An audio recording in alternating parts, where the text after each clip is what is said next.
Oke, baik. Selamat pagi semuanya. Assalamualaikum warahmatullahi wabarakatuh. Waalaikumsalam warahmatullahi wabarakatuh. Baik, Kak.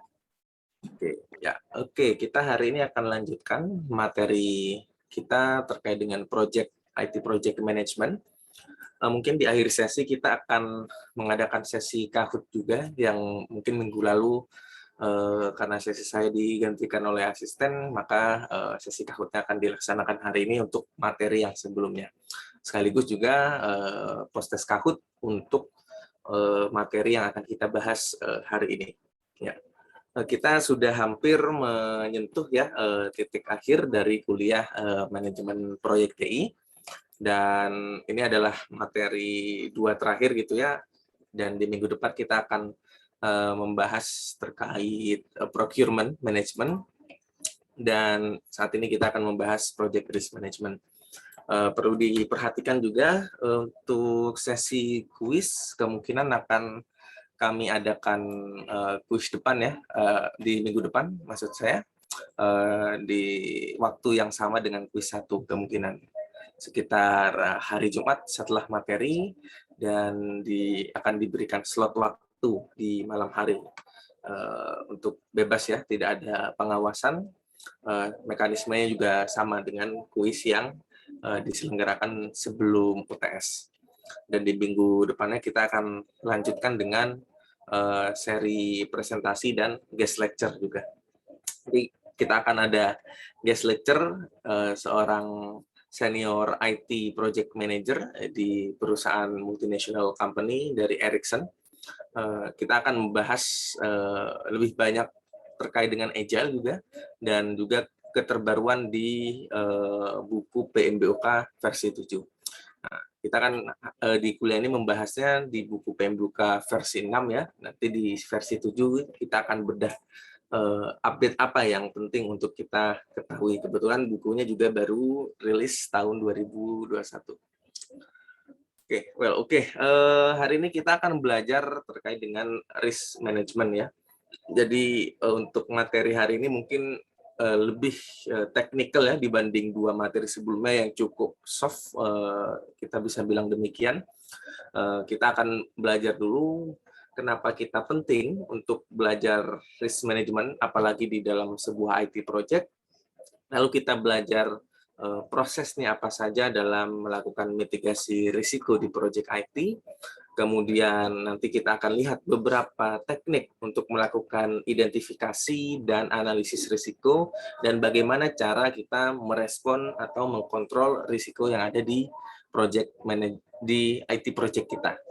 Dan untuk software sendiri di project management sebenarnya tidak ada yang sophisticated ya. Jadi kita hanya menggunakan Excel, itu sebenarnya sudah cukup ya, ditambah dengan beberapa add-ons untuk melakukan simulasi matematis, karena nanti kita akan lihat beberapa jenis kuantitatif risk analysis yang membutuhkan add-ons untuk melakukan mathematic modeling.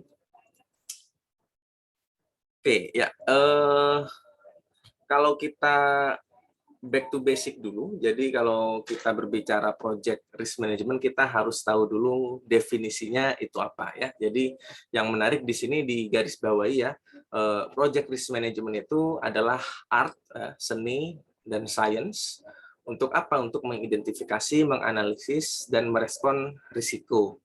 Risiko dari apa? Dari sebuah proyek selama proyek tersebut berlangsung, mulai dari awal hingga berakhir, yang tujuannya risiko tersebut dikelola agar proyek tersebut tetap mencapai tujuan dari proyek tersebut.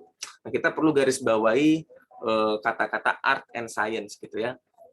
Kenapa 2 hal ini digabungkan ya? Kalau science jelas ya, risk management ini kalau kita balik ke definisi science itu sesuatu yang memang prosedural ya, yang memang well tested, secara metodologi bisa dipertanggungjawabkan.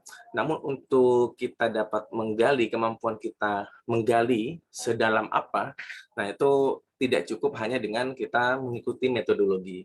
Perlu semacam kemampuan ya, kemampuan untuk bisa berpikir kritis di dalam menganalisis sebuah project gitu.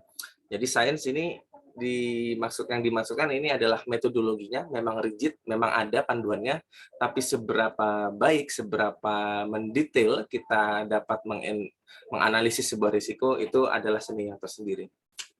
Nah, jadi kalau project risk management itu art dan science, proses yang dilakukan adalah identifikasi, analisis, dan merespons ya. Jadi kita melihat dulu kira-kira apa, kemudian kita lakukan prioritisasi juga di analisis ini.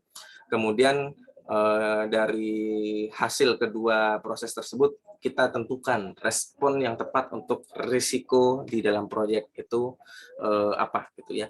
Dan memang pada dasarnya di project management terutama risk management ini salah satu body of knowledge yang kurang begitu diperhatikan ya. Karena apa? Karena yang namanya risiko itu memang tidak obvious, tidak sejelas kita mengukur budget misalkan atau memanage time ya. Itu kan lebih jelas gitu ya.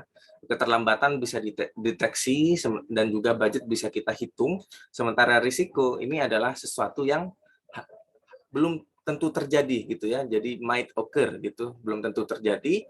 Namun ketika kita lalai untuk mengantisipasi hal-hal yang belum pasti ini, ketika hal tersebut terjadi, akhirnya kita mengalami kendala yang cukup memperburuk situasi di dalam proyek. Jadi memang project risk management ini butuh komitmen ya dari seorang PM ataupun higher level manager untuk bisa menginvestasikan waktunya dan budgetnya untuk melakukan manajemen risiko. Yang mana kalau misalkan proyek-proyek yang gagal itu juga salah satunya bisa disebabkan karena risk management yang buruk. Misalkan kita membuat suatu proyek sebelum COVID gitu ya, dan kita tidak mengantisipasi kondisi ketika ada pandemi gitu, kita pasti akan kelimpungan dalam menyelesaikan proyek tersebut dan membuat proyek tersebut memenuhi constraint proyek yang kita sudah pelajari di awal-awal pertemuan.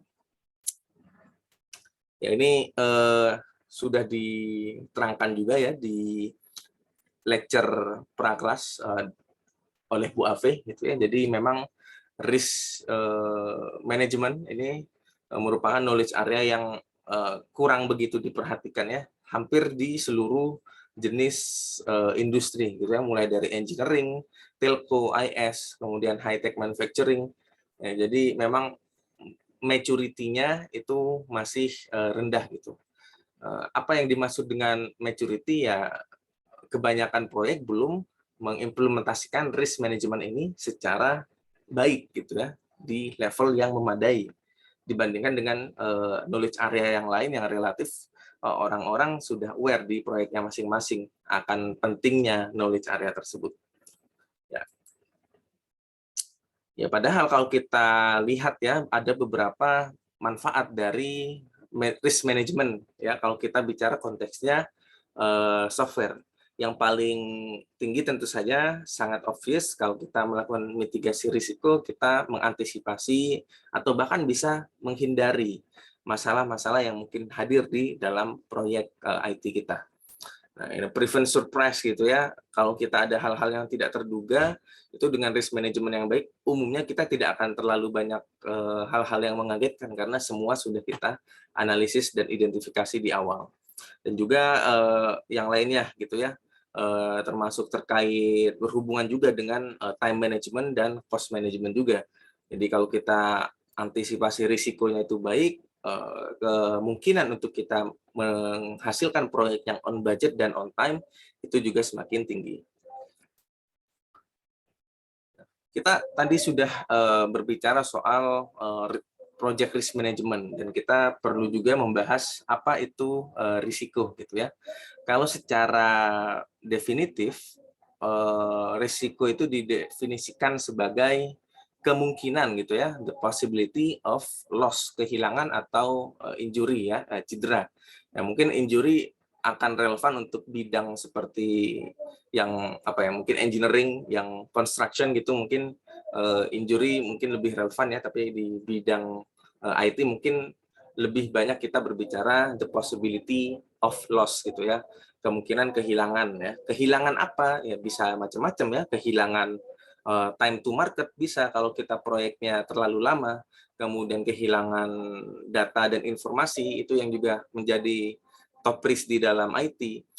Bisa juga kehilangan cash ya, atau hal-hal yang terkait dengan finansial ya. Dan yang namanya risk ini kalau berdasarkan definisinya bisa kita bagi menjadi dua, yaitu negative risk dan positive risk. Yang mungkin ada di common sense kita masing-masing sekarang itu related sama negative risk ya, risiko-risiko yang biasanya konotasinya negatif gitu ya. Itu negative risk, dan dia kata kuncinya ada di sini ya, might occur. Belum pasti terjadi, tapi mungkin saja terjadi. Sehingga kita perlu list apa saja yang mungkin terjadi, dan nanti mengantisipasi kalau kejadian tersebut beneran kejadian gitu ya. Nah, apa itu positive risk? Itu sebenarnya padanan kata dari opportunities ya, atau peluang gitu ya. Jadi ada negative risk, memang risiko yang umum kita kenal, dan positive risk yang merupakan sebuah peluang di dalam proyek kita gitu ya. Ya, dan kita perlu menginvestkan waktu dan pikiran kita ya sebagai PM untuk memperhatikan negative risk management ya. Paling utama ini ya, negative risk management, karena ini adalah kalau di sini disebutkan ini bentuk dari asuransi ya, tanpa kita sebelum kita berpikir tentang membayar insurance ke third party, kita perlu menciptakan asuransi assurance kita sendiri ke proyek kita dengan melakukan risk management. Nah, apa tujuan dari risk management? Tujuannya ini yang bisa Anda lihat di bawah ini ya. Jadi meminimalkan potensi negatif risk dan memaksimalkan potensi dari positive risk. Jadi kalau ada negative risk, kalau bisa kita hilangkan ya, walaupun pasti yang namanya sebuah proyek tidak mungkin tidak terjadi risiko ya. Risiko itu pasti ada gitu ya, tidak bisa dihilangkan, tapi kita perlu manage sembari juga memaksimalkan peluang yang ada gitu ya. Ya, ada beberapa jenis toleransi ya terhadap risiko. Ada yang kalau risk averse, ini orang yang memang cenderung ya menghindari risiko gitu ya. Kemudian risk netral, ini orang yang biasa aja. Ini bisa reverse to orang atau organisasi gitu ya. Kemudian ada yang risk seeking, memang dia mau mengambil risiko yang tinggi, tapi ini bukan dengan silly juga ya. Jadi tidak asal mengambil risiko, tapi memang aware bahwa dengan mengambil risiko yang baik, yang banyak itu, yang tinggi itu, return yang didapatkan ini juga akan lebih banyak ya.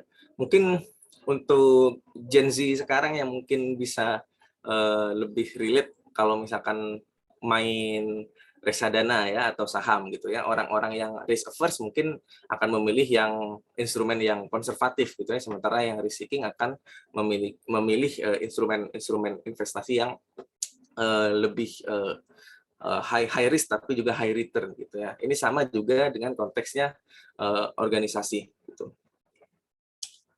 Nah, sebaiknya organisasi itu menjadi yang bagian mana? Ini tergantung dari konteks risiko apa ya yang kita hadapi gitu ya. Jangan terlalu mengambil risiko yang tidak kita perhitungkan juga, tapi jangan terlalu takut juga gitu ya. Jangan terlalu takut mengambil risiko. Kadang-kadang sebuah peluang itu akan hadir ketika kita berani menghandle sebuah risiko yang cukup tinggi gitu ya. Namun kita perlu kalkulasi risiko-risiko tersebut menggunakan beberapa metodologi ya yang nanti kita akan sama-sama pelajari.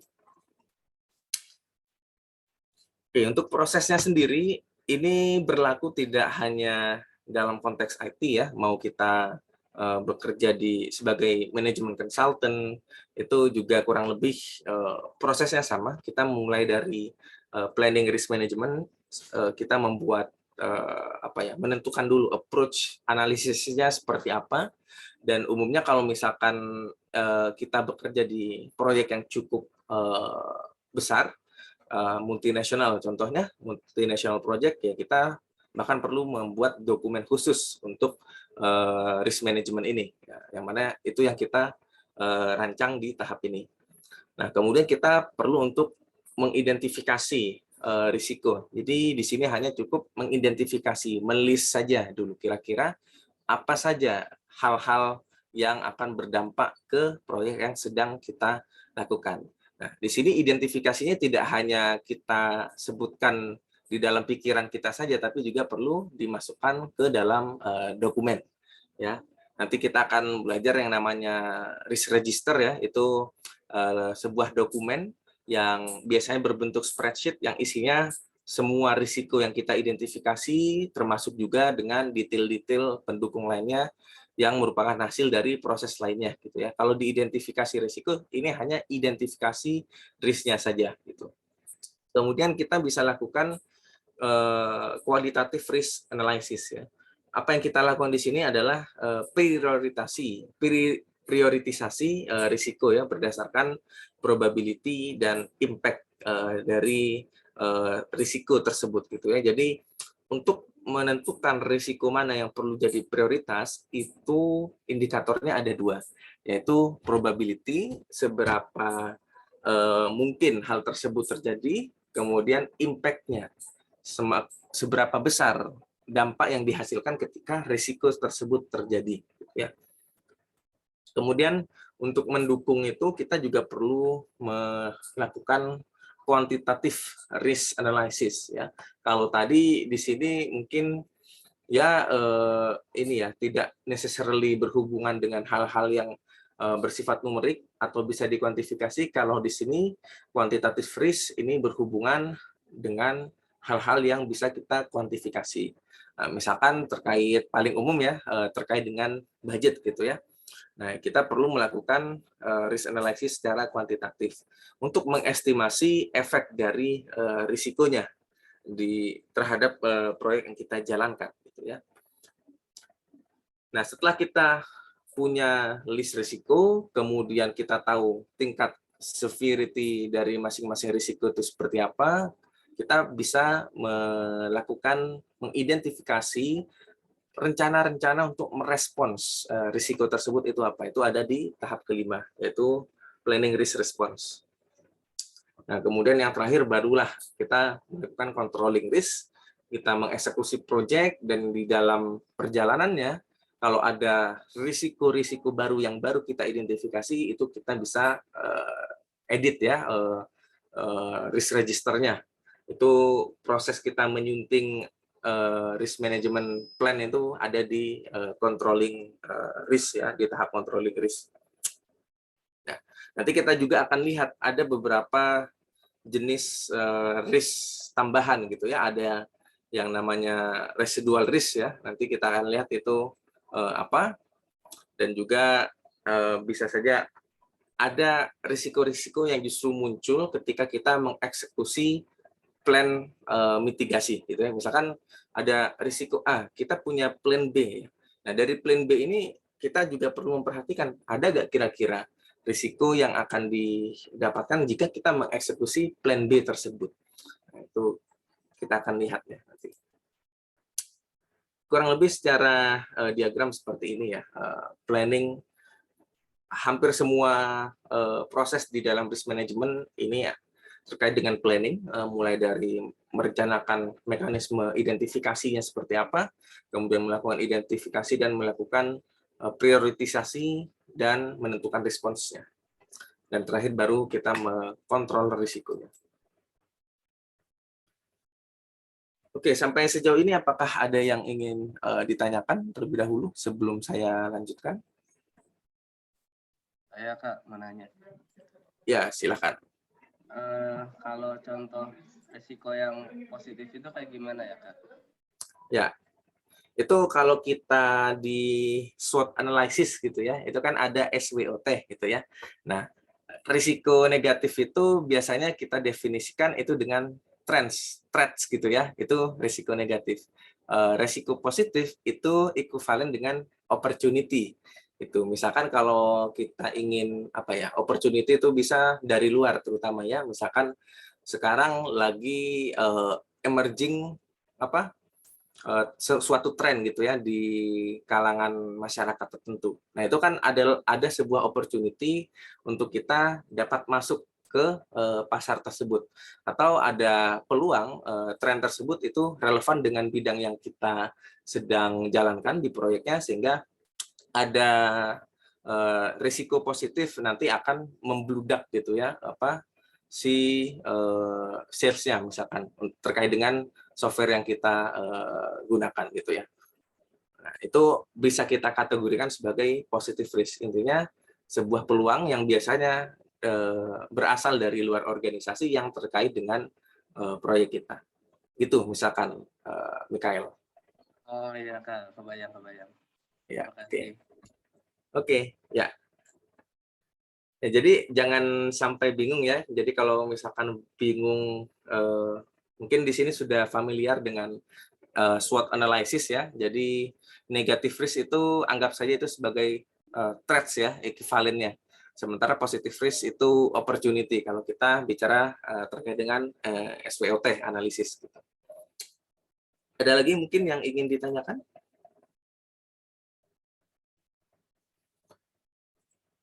Oke, kalau tidak ada saya akan lanjutkan. Ya, jadi sama seperti body of knowledge yang kita pelajari, umumnya awal dari seluruh proses di body of knowledge itu adalah planning. Di dalam risk management planning ini mengadres beberapa hal ya, mulai dari metodologinya.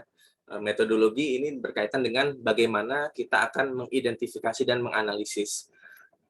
Kemudian roles and responsibility ini berkaitan dengan siapa dan perannya apa, tanggung jawabnya apa, kemudian budgetnya dan penjadwalannya juga. Jadi kita perlu menentukan juga kapan akan melakukan studi risiko gitu ya, identifikasi risiko.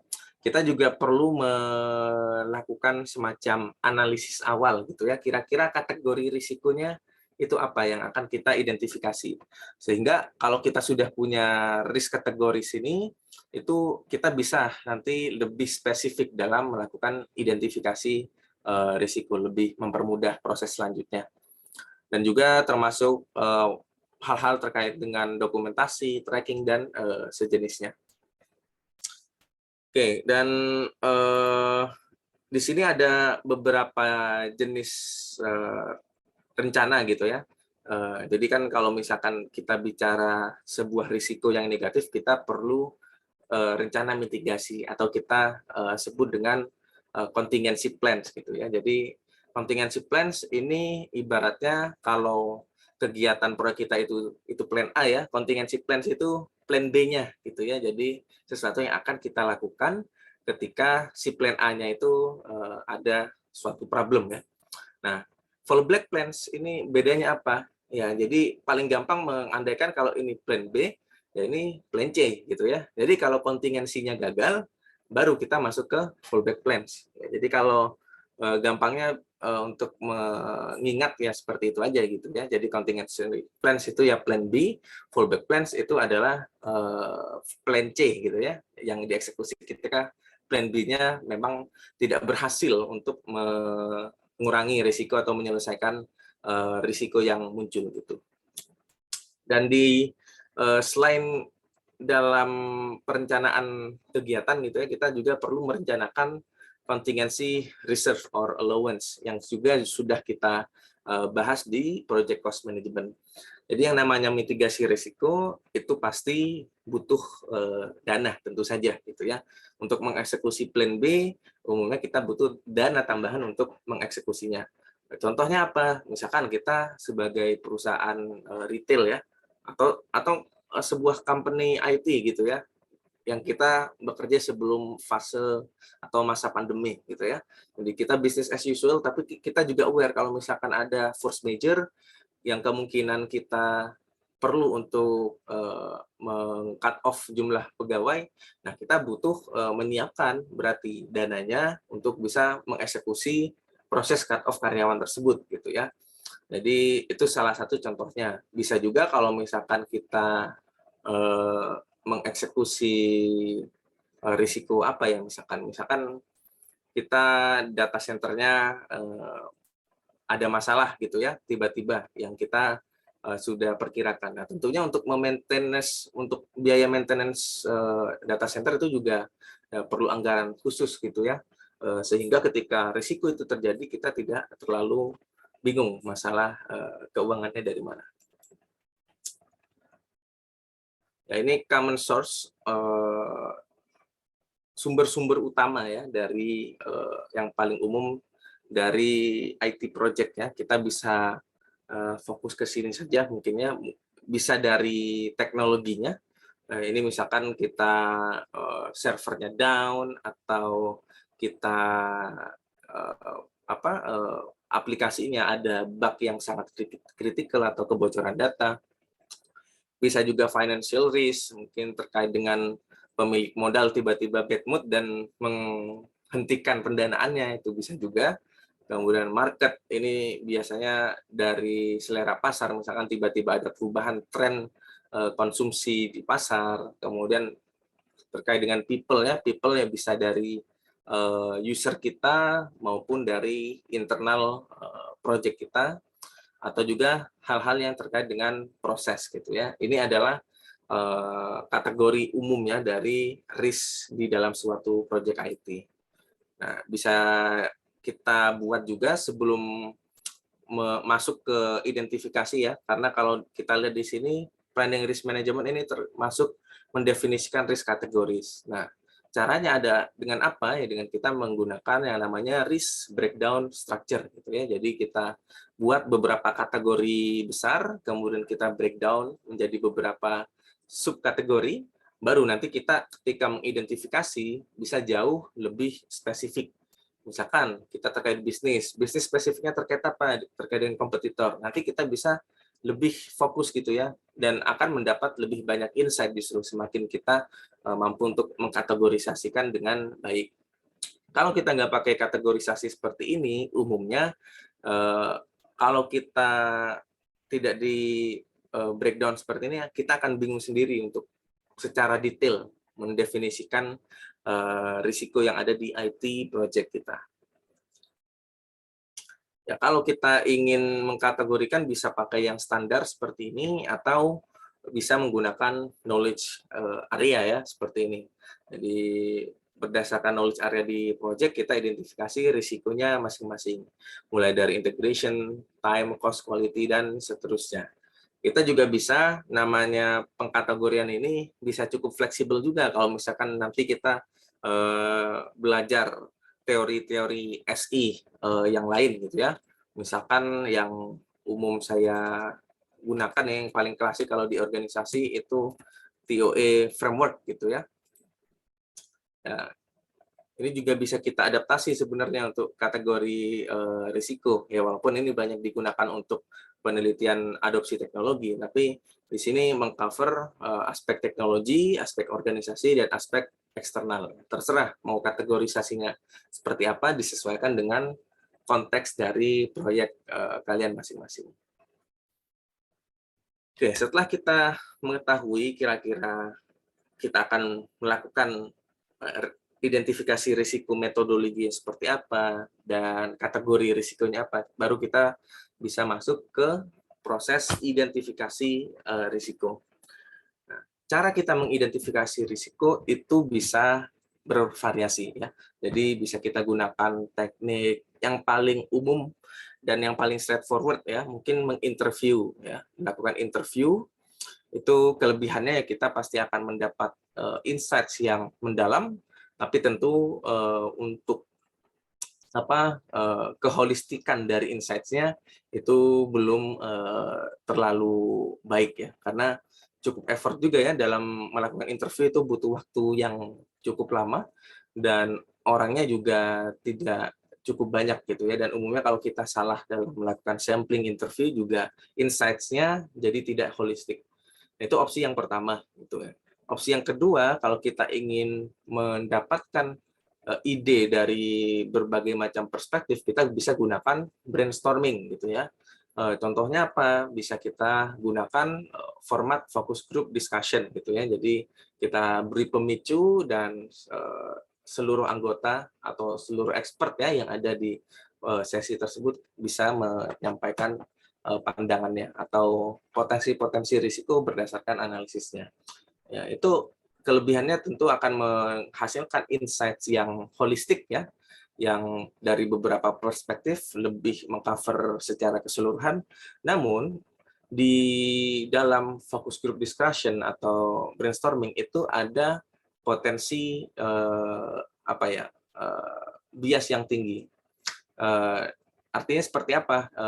Jadi kalau misalkan kita berada di dalam sebuah kelompok dan saling berdiskusi, ada kemungkinan tendensi beberapa orang itu akan hanya mengikuti mayoriti saja gitu ya. Jadi akan mengiyakan apa yang sudah didiskusikan mayoritas, padahal orang-orang seperti itu bisa saja mempunyai insights yang berbeda yang mungkin useful untuk kita mengidentifikasi risiko.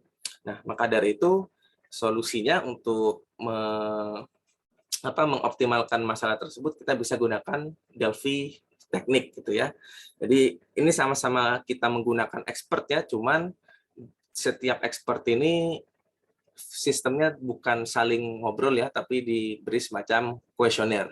Dan itu dilakukan iterasi hingga nanti kita sebagai penilai ya, sebagai tim yang mengidentifikasi risiko itu mendapatkan konsensus atau kesepakatan terhadap list risiko yang dikemukakan oleh berbagai expert. Nah, karena di sini bersifat anonim ya, jadi setiap orang itu anonimitasnya terjaga dan tidak terpengaruhi satu sama lain, otomatis insights-nya di sini akan bisa jadi lebih kaya dan lebih tidak bias gitu ya. Atau yang mungkin yang paling klasik ya, kita bisa menggabungkan semua itu menggunakan SWOT analysis. Ini yang paling basic untuk mengidentifikasi risiko. Ini juga bisa digabungkan ya, hasil dari kita menginterview bisa digabungkan dengan SWOT analysis, brainstorming juga, atau Delphi juga bisa kita kombinasikan. Ya, jadi ya ini kurang lebih sudah saya jelaskan tadi, brainstorming bisa menggunakan FGD. Nah, jadi ini yang saya maksud tadi dengan group effects ya. Jadi kemungkinan kondisi di dalam proses brainstorming itu menghalangi orang untuk mendapatkan ide-ide baru karena cenderung mengikuti mayoritas ya. Umumnya terutama di beberapa kultur gitu ya, kenapa FGD ini kadang kurang begitu disarankan kalau kita memang ingin mendapatkan ide-ide yang sangat-sangat unik gitu ya. Ya karena ada di beberapa kultur masyarakat itu yang cenderung yes man gitu ya. Mungkin Indonesia salah satunya gitu ya. Mungkin kalau kita bisa refleksikan, mungkin ada beberapa dari kita kalau bekerja di kelompok berdiskusi biasanya ngikut aja sama yang biasanya punya dominasi. Nah, itu yang perlu di-handle menggunakan cara lain selain brainstorming, yaitu dengan Delphi teknik gitu ya. Ya, jadi menggunakan semacam kuesioner ya, ada pertanyaan untuk dijawab, misalkan kita ingin mengidentifikasi risiko, kita minta para expert itu untuk menuliskan. Dan kata kuncinya di Delphi ini kita lakukan secara iteratif gitu ya. Jadi bentuknya tertulis sehingga kita mengurangi efek bias kalau misalkan disampaikan secara lisan ya, seperti brainstorming. Ya, ini SWOT analysis ya, sebenarnya relevan dengan pertanyaannya Mikhail tadi ya, untuk mengidentifikasi negatif dan positif risk itu relevan dengan SWOT analysis. Nah, kemudian kita juga perlu berkenalan dengan yang namanya risk register. Jadi di sini hasil dari kita mengidentifikasi risiko, kita masukkan ke dalam risk register gitu ya. Jadi ini adalah dokumen yang sebenarnya tidak hanya berisi daftar risikonya saja gitu ya, tapi juga nanti kita masukkan hasil-hasil dari proses selanjutnya seperti prioritisasi dan potential response-nya seperti apa. Dan ini bisa ini umum ya digunakan untuk konteks apapun. Fasilkom juga secara manajerial juga menggunakan ini untuk melakukan analisis risiko terkait dengan operasional fakultas.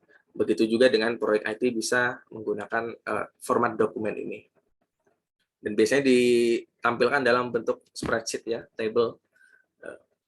Dan isinya hasil dari risiko yang kita identifikasi itu bisa kita sebut sebagai risk event ya. Jadi kejadian risiko atau event-event apa saja yang bisa kita masukkan sebagai kategori gitu ya.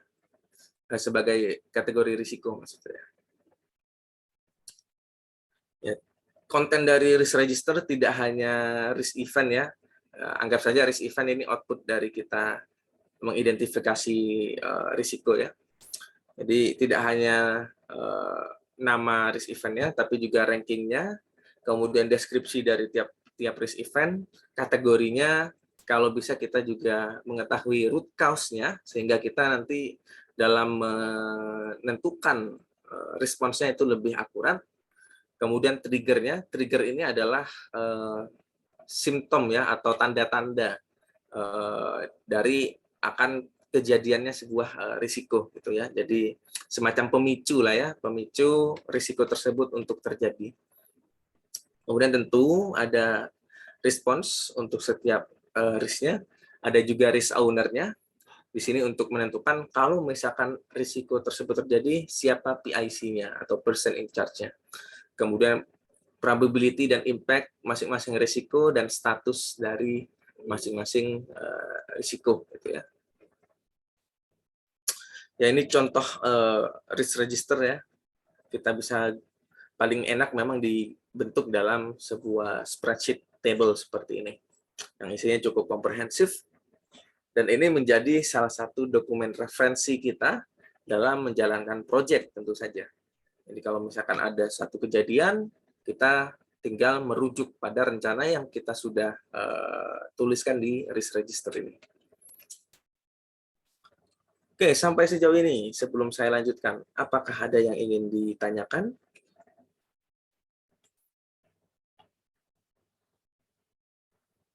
Oke ya, semoga cukup clear penjelasan dari saya terkait dengan identifikasi risiko. Nah, setelah risiko itu teridentifikasi, kita sudah tahu apa saja yang potensi-potensi yang negatif maupun positif dari proyek kita perlu melakukan analisis lebih lanjut. Nah, yang pertama tentu saja adalah qualitative risk analysis. Yang di sini kita hanya perlu menentukan likelihood atau probability dan juga impact dari masing-masing risiko. Ada beberapa teknik ya, walaupun sebenarnya kita bisa menggunakan angka-angka juga ya untuk mengukur impact ini, kita bisa gunakan angka untuk mengukurnya, memberikan skala untuk setiap risiko. Tapi kenapa ini tetap dikategorikan kualitatif? Karena yang menjadi fokus di sini tidak hanya risk-risk yang bisa dikuantifikasi, tapi hal-hal yang tidak kuantitatif gitu ya. Jadi ini yang lebih umum. Nah, ini salah satu yang bisa kita risk status. Sorry, tadi ada yang tanya. Nah, status di sini bisa macam-macam ya, bisa terkait dengan apakah ini sudah terresolve ya, atau ini sudah sedang terjadi atau belum terjadi. Itu untuk kita merecap aja. Status sebenarnya cukup fleksibel ya di sini, tapi umumnya untuk memantau misalkan kita sedang mengalami risiko yang ini, kita tuliskan lagi happening gitu ya. Cuma untuk memantau keterjadian ya dari sebuah risiko. Gimana, Gary? Oke, ya. Oke, saya lanjutkan ya tadi.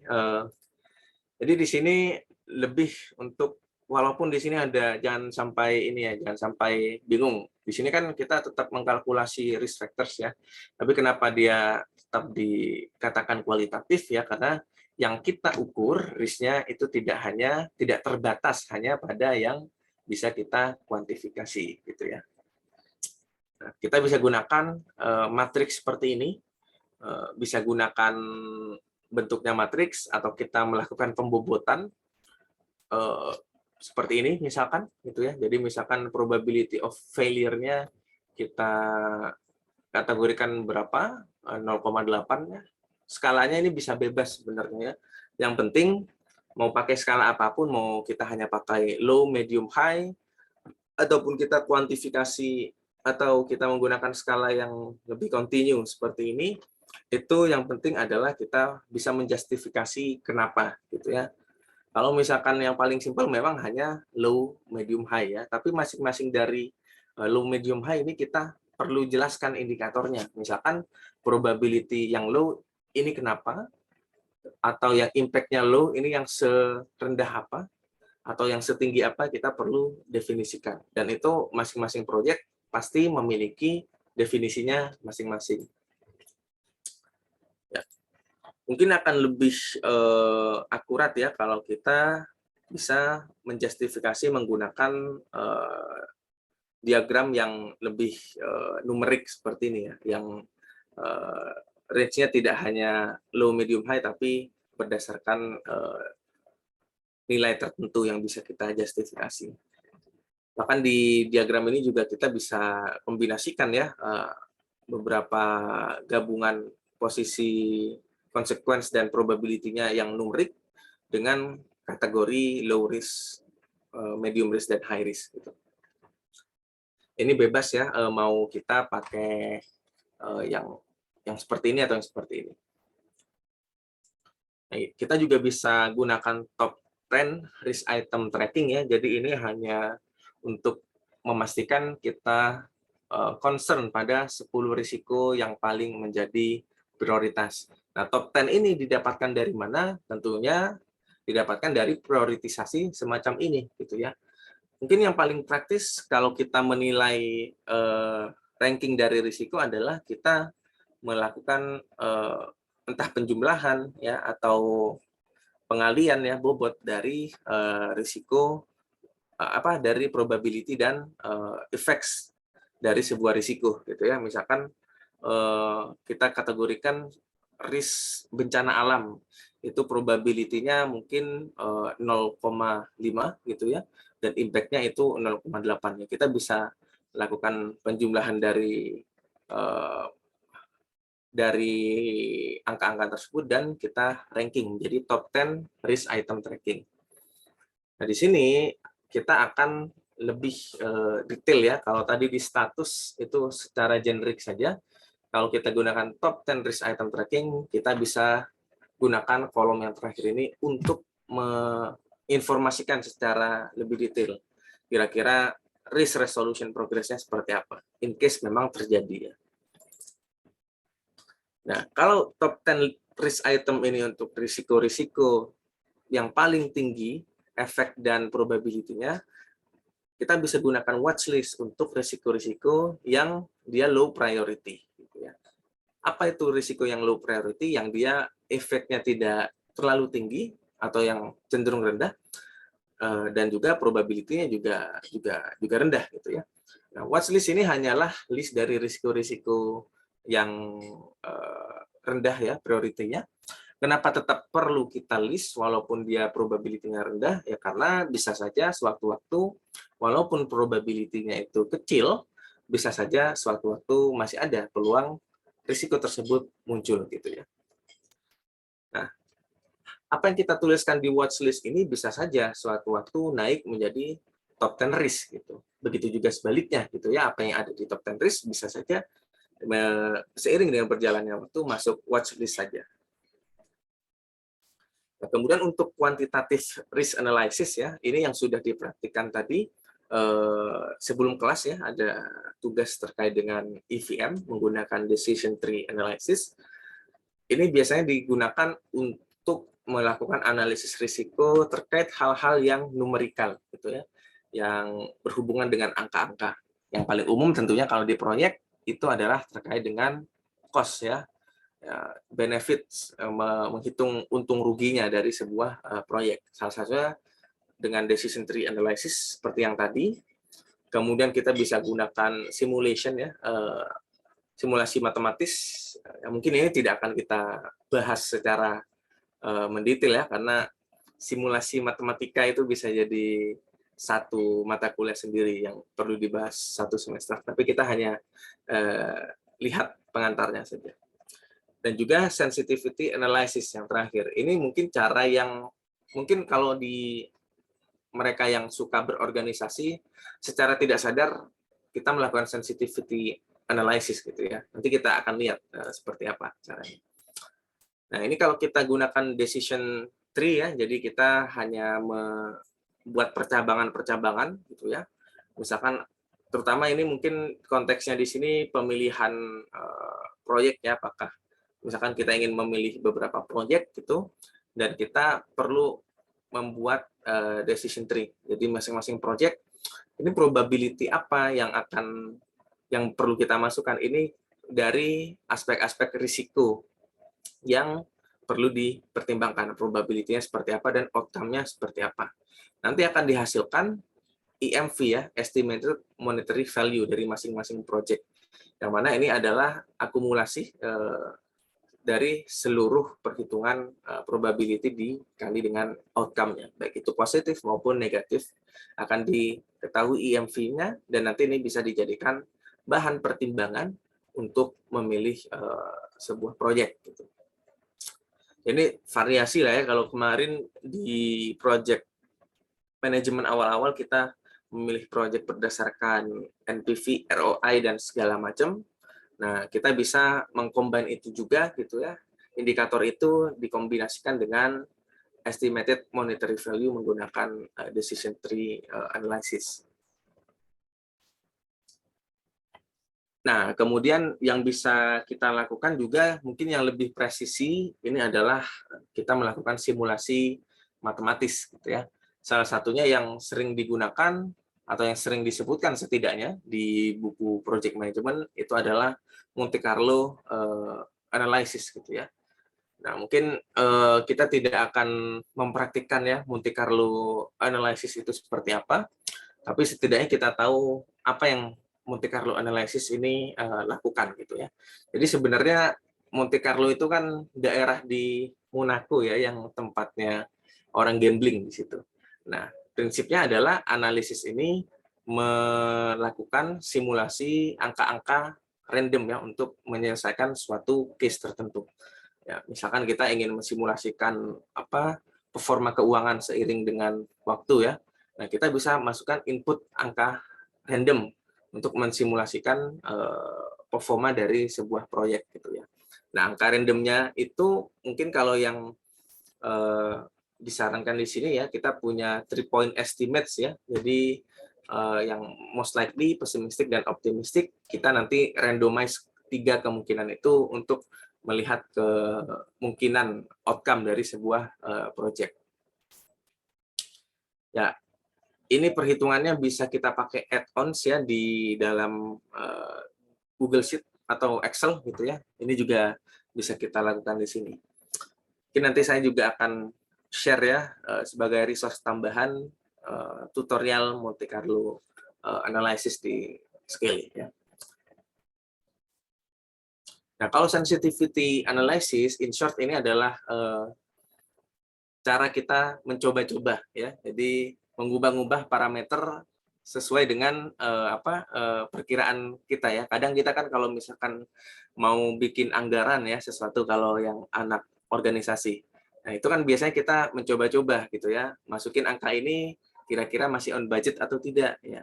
Atau misalkan kalau konteksnya proyek ya, kita ingin menghitung NPV gitu ya. Tentu kita kan dalam mengestimasi revenue dan expense-nya kadang kita mencoba-coba mengganti parameternya. Misalkan revenue-nya kalau sekian, ROI-nya jadi berapa, atau kalau misalkan expense-nya kita ganti dengan angka sekian, maka ROI-nya akan efeknya seperti apa. Nah, itulah yang dinamakan sensitivity analysis. In short adalah teknik kita coba-coba mengganti value dari sebuah variabel untuk outcome tertentu gitu ya. Dan kita biasanya common tool yang biasa digunakan ya Excel gitu ya. Gambarannya seperti itu yang paling simple ya. Kita juga bisa gunakan sensitivity analysis untuk perhitungan-perhitungan lainnya ya, tidak hanya break even point gitu ya. Oke, setelah kita punya daftar risiko, kita tahu prioritasnya, mana yang dia perlu jadi prioritas tinggi risikonya, yang perlu kita antisipasi lebih kita prioritaskan untuk diantisipasi. Nah, kita perlu mendefinisikan respons dari masing-masing risiko gitu ya. Kurang lebih ada empat jenis respons ya, jenis strategi respon terhadap negatif risk ya. Yang pertama adalah risk avoidance, jadi kita hindari, bahkan kita nggak ambil risiko sama sekali ya. Misalkan kita tahu bahwa memakai teknologi tertentu itu bisa membuat data kita bocor. Kalau orang atau organisasi menerapkan strategi risk avoidance, yang dilakukan adalah ya udah nggak usah pakai aplikasi itu sama sekali gitu ya. Jadi memang mengeliminasi risikonya dengan tidak sama sekali menggunakannya gitu ya, atau mengambil langkah yang menuju risiko tersebut. Ada juga yang dia menerima gitu ya, yang risk acceptance. Jadi ya udah, kalau memang ada beberapa orang yang misalkan terkait dengan kebocoran data pribadi, ada memang tipe orang yang ya udah memang itu konsekuensinya gitu ya, dan itu bukan hal yang bermasalah begitu signifikan ya untuk diri saya. Contohnya seperti itu yang risk acceptance. Ini juga berlaku di konteks organisasi. Ada yang dia merespon sebuah risk itu dengan mentransfer, membagi risikonya. Contohnya apa? Contohnya ketika kita pakai asuransi. Asuransi itu kan sebenarnya adalah bisnis kita membagi risikonya. Misalkan kita mengasuransikan kesehatan kita karena kita tahu kita punya risiko akan sakit dan mengeluarkan biaya tinggi untuk pengobatan. Maka dari itu, risiko tersebut kita bisa alihkan ke pihak ketiga, yaitu penyedia layanan asuransi. Nah, jadi risk avoidance, saya ulangi, ini strategi kita benar-benar tidak menyentuh sama sekali sumber risikonya. Kalau yang kedua ini kita hanya menerima, risk transfer ini in short kita mengasuransikan lah ya, paling gampang mendefinisikannya. Atau yang mungkin yang paling rajin mungkin adalah melakukan risk mitigation. Ya, dengan kita melakukan langkah-langkah mitigasi terhadap sebuah risiko ya. Misalkan apa? Kita dalam mengerjakan sebuah proyek, misalkan kita pasti ada risiko proyeknya akan selesai terlambat, itu kan juga risiko gitu ya. Mitigasinya apa ya? Kita pakai WBS, kita lakukan meeting reguler, itu risk mitigation. Oke. Ya, ini contoh untuk konteks yang lain ya. Kalau tadi saya hanya terkait dengan schedule, dengan cost dan technical, ini contoh mitigasinya seperti ini. Nah, tentunya untuk menentukan, ini kan secara straightforward kita menulis ini karena kita belajar Manpro gitu ya. Bagaimana dengan risiko-risiko lainnya yang mungkin belum begitu terlalu terformulasikan strateginya harus gimana? Ya, kita bisa gunakan root cause analysis, menggunakan fishbone, itu juga menjadi salah satu opsi untuk kita mencari solusi gitu ya. Jadi kita mulai dari masalah kecil yang bisa kita solve ya. Cara solve dari masalah terkecil itu yang kita list, baru nanti kita bisa melangkah ke masalah-masalah atau risiko-risiko yang lebih besar. Ya, jadi materi yang Anda pelajari di Manpro ini saling terhubung sebenarnya gitu ya. Jadi kita belajar fishbone diagram, root cause analysis, itu bisa digunakan untuk beberapa konteks, tidak hanya single konteks saja. Bisa digunakan untuk mitigasi risiko, bahkan kita bisa untuk stakeholder management juga kalau ada konflik gitu ya. Jadi bisa macam-macam. Nah, kalau untuk positive risk, ini juga kurang lebih mirip-mirip ya. Ada yang risk exploitation.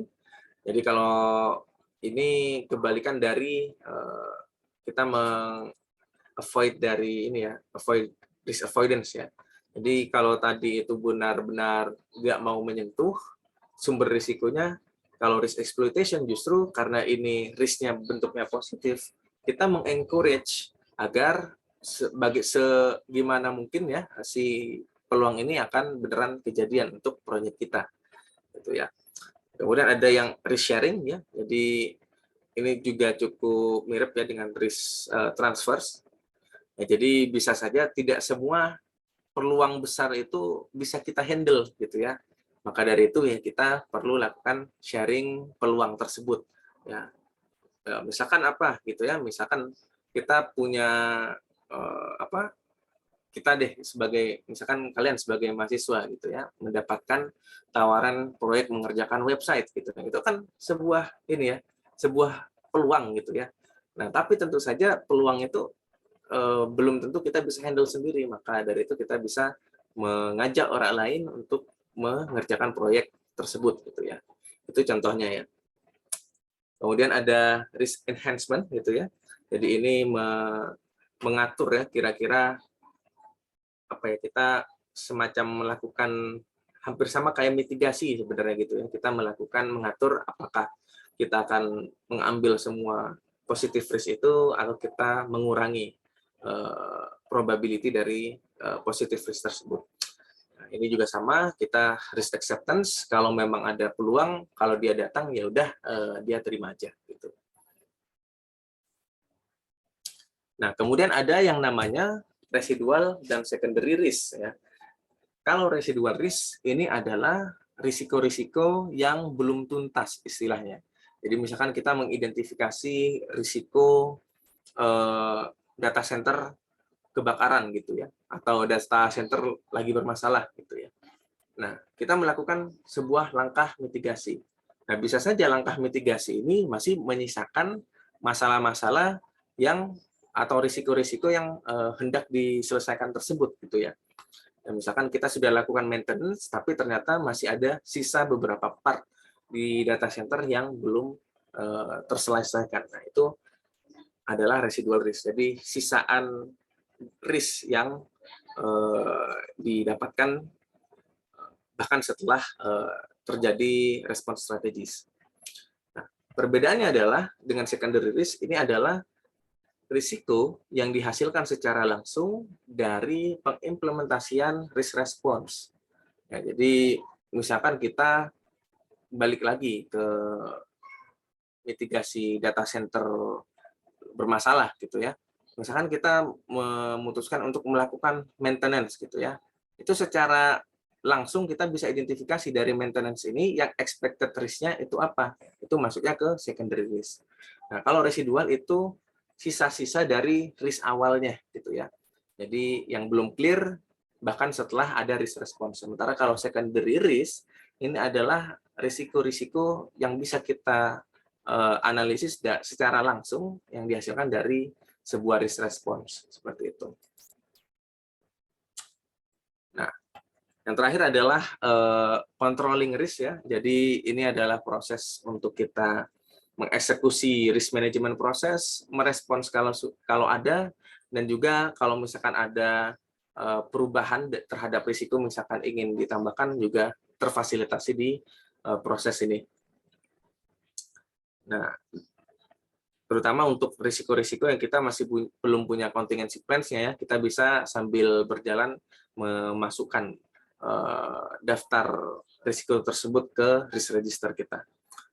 Nah, output-nya adalah change request, work performance information, dan update terhadap project management plan ya, atau kalau secara khusus kita punya dokumen risk management ya kita update di situ.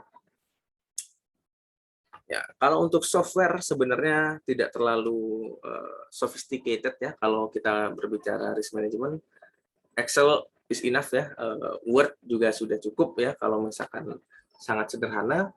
Tapi kalau untuk Monte Carlo simulation ya kita perlu add-ons ya.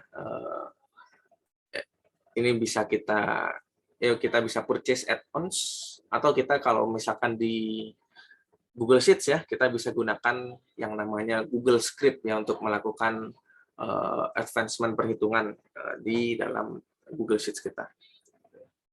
Jadi kalau di Google Sheets itu ada Google Script yang bisa kita gunakan juga. Kalau kita ingin membuat simulasinya secara custom dari scratch ya. Yang sebenarnya juga kalau Monte Carlo simulation banyak ya sebenarnya add-ons baik itu untuk Excel maupun untuk Google Sheets. Oke.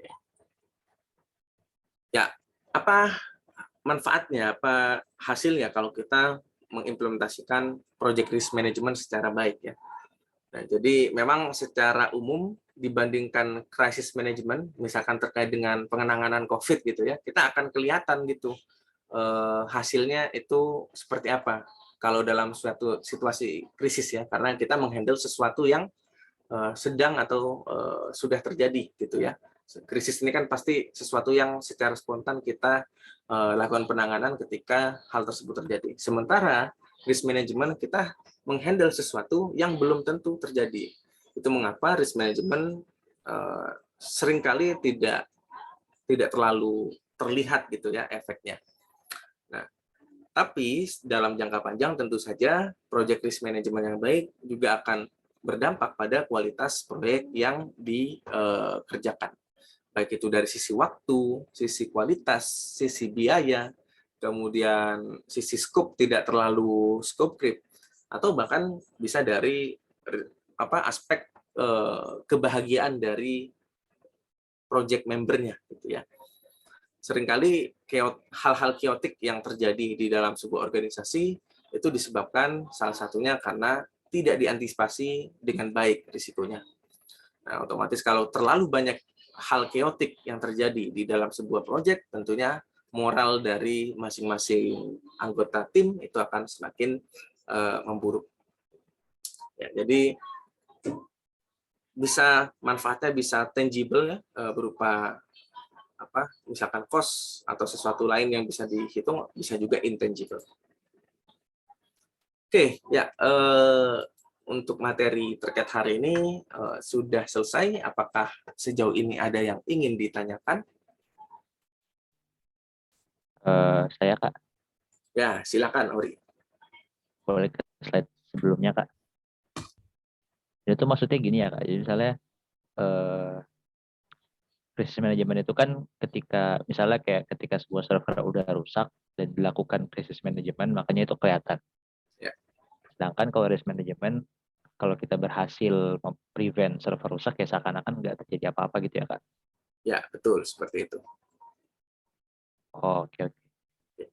Sama kalau buat yang perbedaan residual sama secondary risk, itu benar nggak kalau saya ibaratin misalnya ada sebuah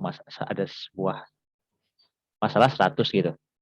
Nah, seandainya respons risk itu berhasil menyelesaikan 90 masalah, berarti 10-nya itu adalah residual risk, tapi seandainya ternyata responsnya tersebut menghasilkan masalah baru, itu yang disebut secondary risk. Ya, betul. Itu sangat akurat ya untuk menggambarkan secara lebih mudah gitu ya. Oke. Kasih Kak. Oke, ya.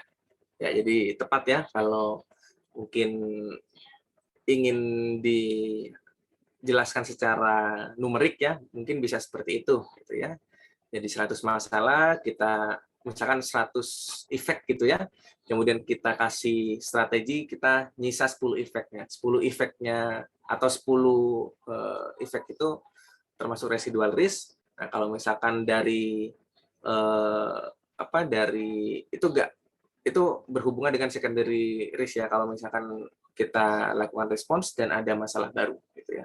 Misalkan nambah jadi harusnya efeknya itu 100 jadi 110 atau bahkan lebih dari itu gitu ya. Oke, ada lagi mungkin yang ingin dikonfirmasi? Kita hari ini akan punya dua Kahoot ya, dua Kahoot tes karena di minggu lalu kita tidak. Oke, ada lagi sembari kita mempersiapkan kuisnya. Kak, mungkin tanya insight aja sih Kak. Kalau Oke. di startup yang baru berdiri itu kan gimana risk manajemennya, Kak? Kan biasa kalau startup baru berdiri itu resikonya juga gede. Tapi di sisi lain untuk risk manajemen kan membutuhkan budget, membutuhkan biaya gitu kan. Oke. Gimana Oke. bagus itu, Kak? Oke, ya jadi risk management ini tidak harus ini ya, tidak selalu terkait dengan hal-hal yang terkait biaya, Agung, gitu ya. Jadi kalau misalkan early stage startup ya, jadi yang kita harus antisipasi atau risk-risk yang kita prioritaskan itu berkaitan tentu dengan satisfaction dari usernya terkait bagaimana kita melakukan delivery produk. Risiko-risiko itulah yang harus menjadi perhatian kalau kita early stage startup gitu ya. Jadi misalkan baru memulai sebuah startup, kita fokusnya hyper growth, ya kita fokus pada risiko yang terkait rencana kita hyper growth-nya. Nah, itu tidak selalu kita berkaitan dengan biaya gitu ya, dan ya menurut saya sih tetap perlu dilakukan ya, walaupun kita dalam skala kecil. Cuman ya memang harus disesuaikan saja dengan objektif apa yang sedang kita ingin tuju. Mungkin gitu, Agung ya. Oh, nggak sih, Kak. Oke, ya.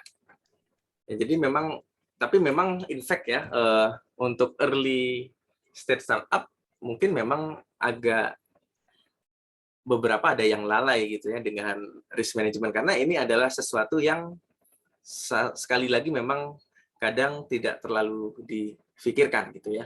Dan itulah yang akan membedakan mana project manager yang baik dan mana project manager yang kurang baik. Kalau project manager yang baik, dia akan aware terhadap segala jenis risiko dari awal, sementara yang kurang baik dia tidak terlalu memperdulikannya. Gitu ya. Sebenarnya kalau kita balik concern-nya terhadap dana untuk menghandle risiko, sebenarnya manajemen reserve ya, atau reserve contingency reserve itu kalau kita balik lagi ke materi terkait cost management, itu porsinya hanya sekian persen gitu lah ya, sebagian kecil saja sebenarnya. Jadi walaupun itu kita masih di early startup dan budget kita terbatas, ya sudah kita sediakan budget untuk mitigasi risikonya yang sesuai kemampuan kita saja gitu ya, tidak usah terlalu harus kita memaksakan budgetnya gitu ya kalau memang masih belum ada. Oke, ada lagi mungkin yang ingin ditanyakan sebelum kita coba eksekusi kuis, 2 kuis sekaligus. Mungkin takes longer time ya untuk kuis hari ini karena ada 2. Well, oke, kita akan mulai.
Oke, 13 mahasiswa lagi.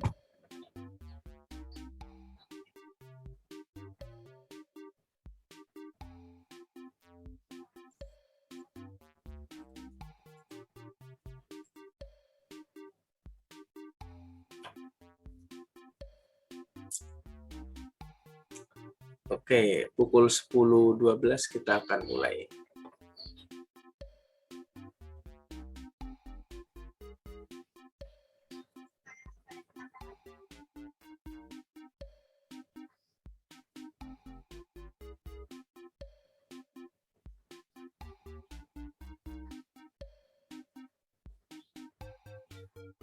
Oke, 2 mahasiswa lagi seharusnya.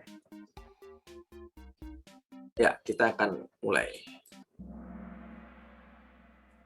Jadi materi minggu lalu ya, semoga masih ada yang diingat.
Delapan.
Oke. Oke ya. Overall sudah cukup baik. Kita akan masuk ke Kahoot selanjutnya.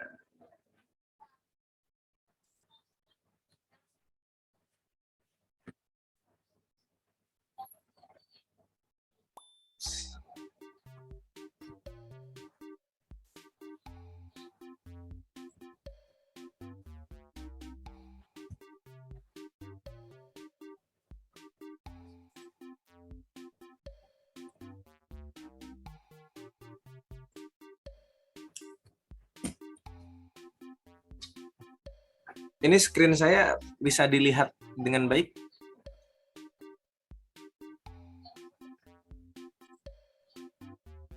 Apakah masih ada masalah di screen saya? Bisa Kak, tapi nge-lag. Oh, nge-lag ya. Oke.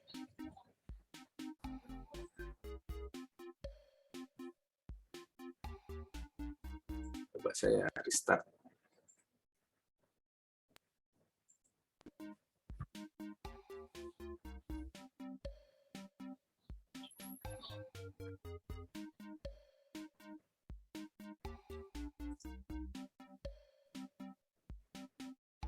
Oke, silakan 3 mahasiswa lagi, 2 lagi. 10.17 kita akan mulai.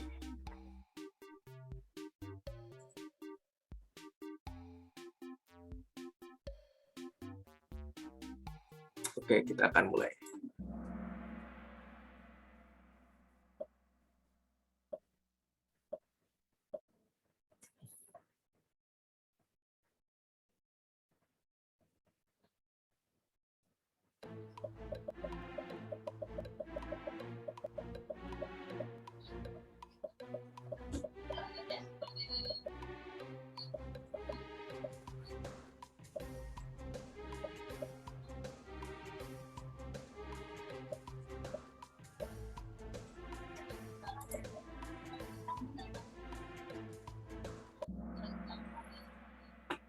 Okay, good.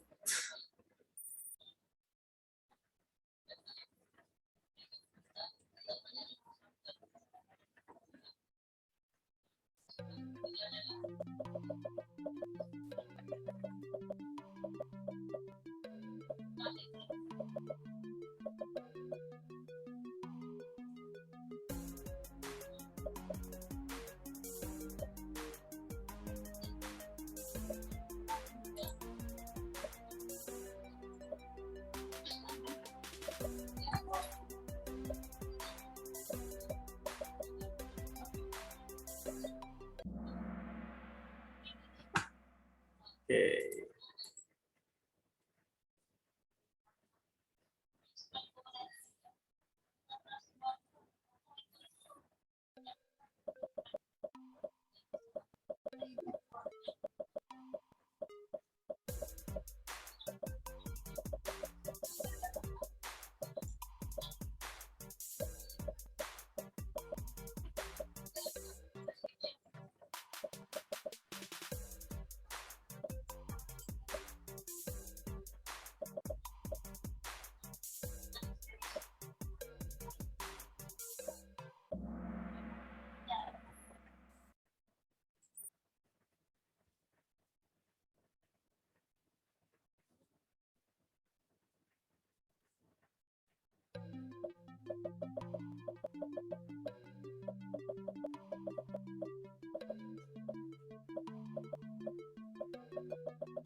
Oke, ya. Terakhir.